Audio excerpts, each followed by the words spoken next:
თბილისის დაბეტონების ახალი გეგმა იდენტიფიცირებულია 16 პროექტი, რომელიც დედაქალაქ საფრთხეს უქმნის. კვლევაში ის ობიექტები მოხვდა, რომლის ნაწილიც უკვე აშენდა, ნაწილის მშენებლობაზე მერიამ ნებართვა უკვე გასცა, ზოგიერთი კი ამ ნებართვის მოლოდინშია.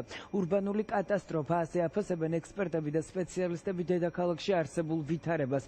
რა წერია დოკუმენტში, ანა მდივანია პირდაპირ ეთერში.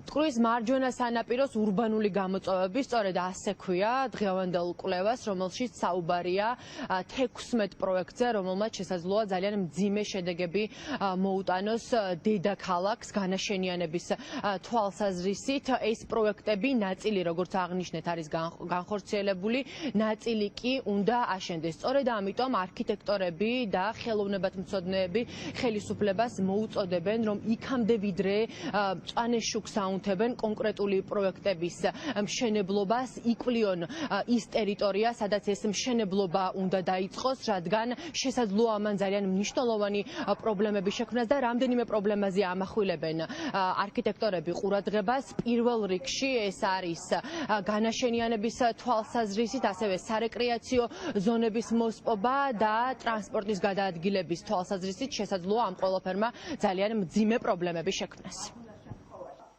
მაღლივზე ნებართვის გაცემამ, მაღლივი კორპუსის მოაზრებამ, ბიძგი მისცა მთელი სანაპიროს გასწვრივ მაღლივი კორპუსების მშენებლობას. ჩაიკეტა საქანელადან აი ამ ფაბრიკის ტერიტორიამდე ჩვენ მივიღებთ სამომავლოდ დაახლოებით 16-მდე მაღლივ შენობას, რომელიც სრულად შეცვლის ისტორიულ მახასიათებს. შემდეგი პროექტი არის ცირკის ქვედა ტერიტორია. ძალიან ცუდი ფაქტი მოხდა, როდესაც მოიჭრა მთა და დაირღვა თბილისის რელიეფი, რომელიც არის ძალიან საფრთხილო მაფორმირებელი შრე.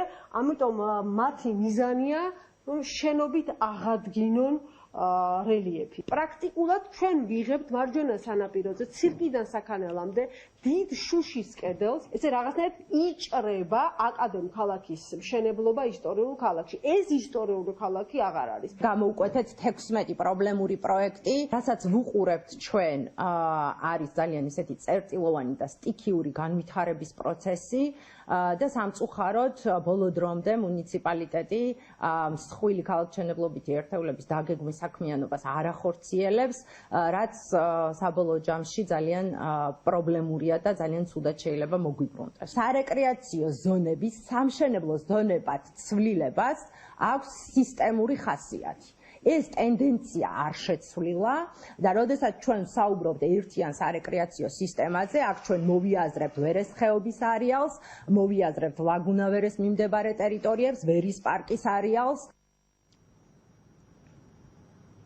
დღევანდელი კვლევის ერთ-ერთი თანაავტორი არის თამარა მაშუკელი, რომელიც თბილისის მერიაში შექმნილი კულტურული მემკვიდრეობის საბჭოს წევრია. ჩვენ თამარა მაშუკელისგან არაერთხელ მოგვისმენია განცხადებები პრობლემურ მშენებლობებთან დაკავშირებით, მათ შორის საკრებულოს ხდომებზე, როდესაც საკრებულოს ხდომამ მწვანე შუქი აუნთო 6 საკმაოდ პრობლემურ მშენებლობას დედაქალაქში. სწორედ ამიტომ, როგორც აღნიშნე, როგორც არქიტექტორები, ასევე ხელოვნებათმცოდნეები საქართველოს ხელისუფალს, თბილისის მერიას და საკრებულოს მოუწოდებენ, იქამდე ვიდრე ისინი მწვანე შუქს აუნთებენ პრობლემურ მშენებლობებს, იქნეს შესწავლილი ის ადგილები, სადაც ეს მშენებლობები უნდა განხორციელდეს. პირდაპირ ეთერში ანა მდივანი საუბრობდა.